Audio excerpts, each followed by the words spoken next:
Hi, my name is Courtney Farmer, and this is the complete watershed assessment of the Colorado River Basin watershed.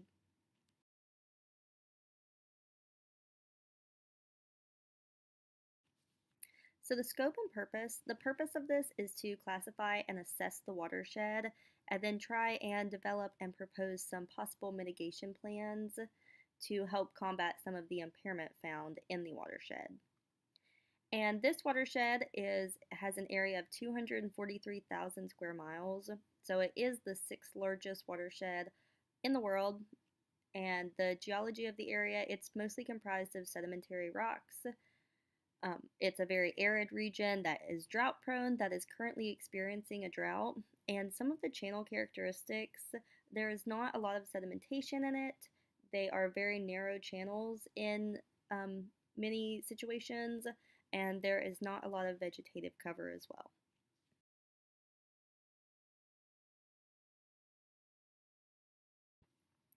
So the area for this study was originally intended to be the upper river basin, but I decided to look at the total basin, so the lower as well, just so that you could go ahead and get a full scope because a lot of it does flow together. There are a lot of reservoirs located throughout the watershed, both the upper and lower. And most of the information that is currently available focuses primarily on the watershed as a whole, and it does not really differentiate between the upper basin and the lower basin. Also, I think it's important to mention that the main Colorado flows 1,450 miles. It starts up in Wyoming and in Colorado as the headwaters, and then flows down to the Sea of Cortez and down near Baja, California. This watershed supplies drinking water to over 40 million people, and some of the main uses of it, besides public utilities and drinking water, is also construction. There are also a lot of hydroelectric power generation stations, along with other uses such as commerce and goods.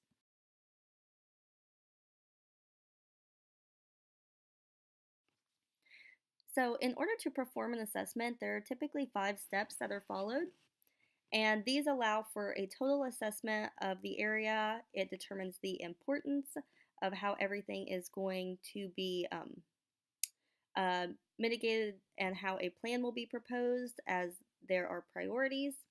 It also determines what parameters to focus on, and it also gives you a general guide, like a layout for your plan, so that you can really get an understanding of what the focus is and how to achieve those goals.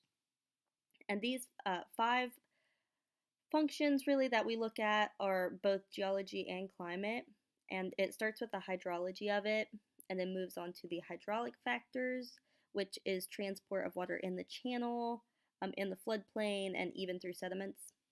Then once you've looked at the hydrology and the hydraulics, then you can move on to the geomorphology, which is the transport of sediments um, across the watershed, and the examination of the dynamic equilibrium, which is found in systems. And then from there, you move on to the physiochemical. So then you look at oxygen regulation, like DO in the water. You can look at organic matter and also nutrients, as this can affect what type of algae and other um, life forms are found. And then from there, you can actually look at the biology, so you can assess the biodiversity. You can see how diverse it is. You can also look at the endangered species and the riparian vegetation as well.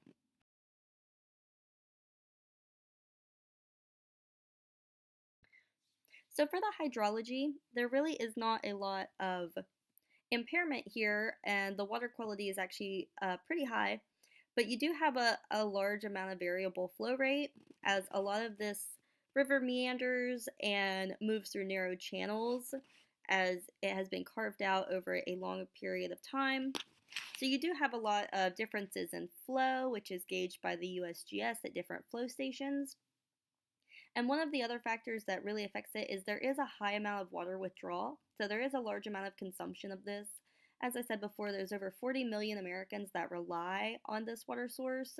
And then as well, industry and other different commercially available products rely on this watershed, as it supports a $7 trillion industry. And if you look the picture on the right, the graph, all of the areas in red are where there is a significant amount of water withdrawal. And this is more than is sustainable for this system.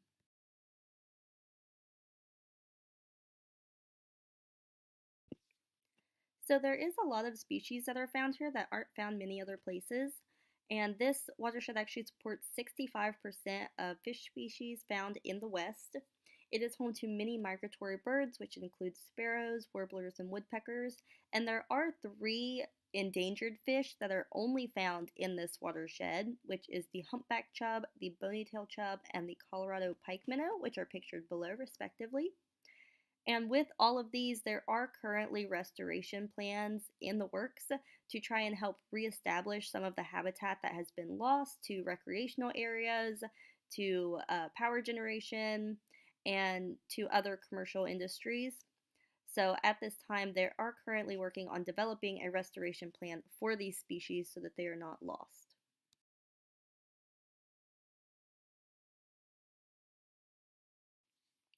As I mentioned before, this actually is not an impaired watershed in the form of there being a lot of pollutants or effluents that are found here.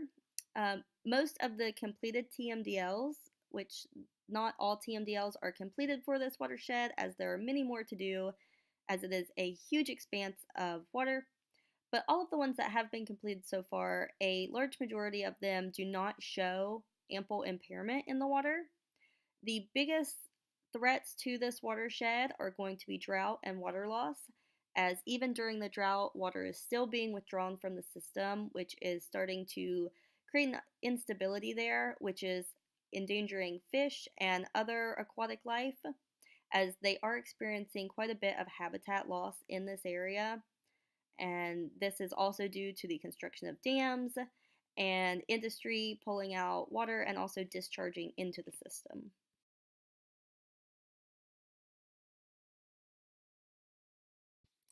So, in summary, while the water quality is actually pretty high and there are few impaired TMDLs that we have found, there is still a huge threat coming from habitat loss and drought. So, since water is still being drawn up from the system, there is still habitat loss, which is threatening many endangered species and other species that require and rely on this watershed for habitat. The bank erosion hazard index was also very low, and so there is not a threat of that, and there is also very low threat of sedimentation and bioaccumulation in this watershed.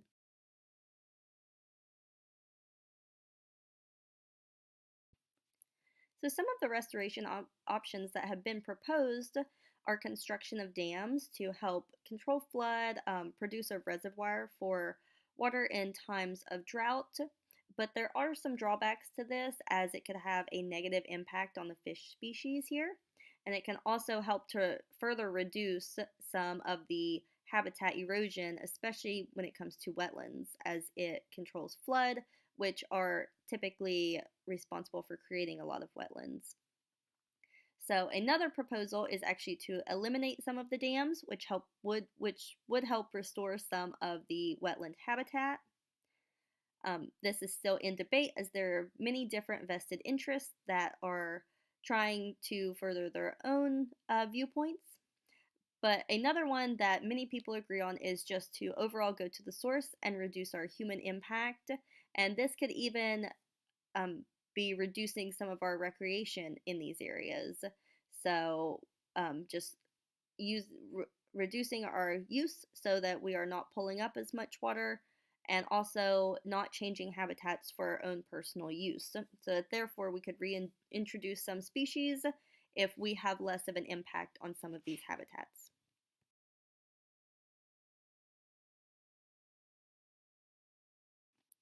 Here are my sources that I used for this. So I want to thank you for your time and thank you for watching.